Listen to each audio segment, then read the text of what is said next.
So today in this video, you guys will be seeing a few Mac apps that I use in a daily basis. These apps might be useful for you, so stick till the end of the video. Also, do not forget to subscribe to the channel because there are awesome tech videos that will be coming out in the channel soon. Anyway, let's get right into the video.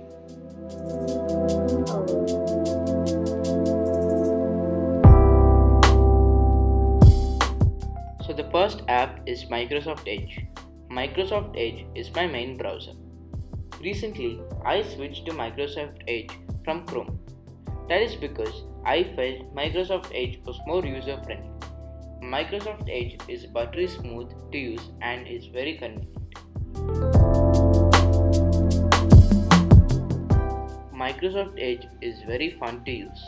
I highly recommend Microsoft Edge because it has intuitive Microsoft experience. If you are a Windows user, Microsoft Edge is the right browser for you. Microsoft Edge also works on mobile devices. Microsoft Edge doesn't cause any nuisance while you are on mobile. Now let's move on to the next app. So the next app is Zoom. Zoom is one of the best video conferencing apps. Zoom is being used for online schooling, meeting friends and family who live far away from you, and for professional meetings. For the past few years, Zoom has developed a lot since people started downloading the app because of the COVID pandemic.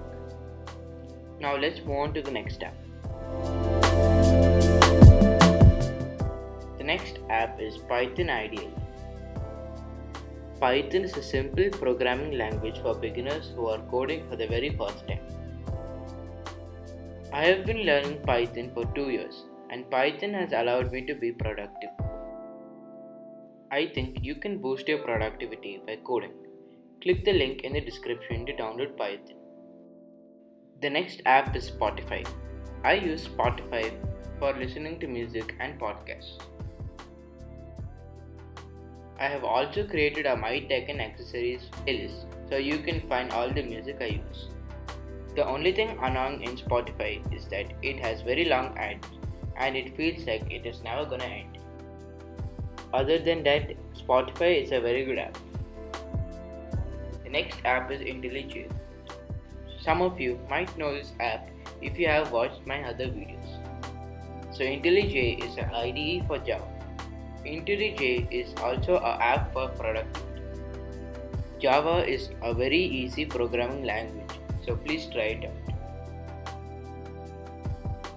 The next app is WhatsApp. Most of us use WhatsApp on our phones, but it takes too long to type and a lot of typos may occur while you're typing with your finger. So the computer version of WhatsApp is very useful so that you can avoid typos and save time.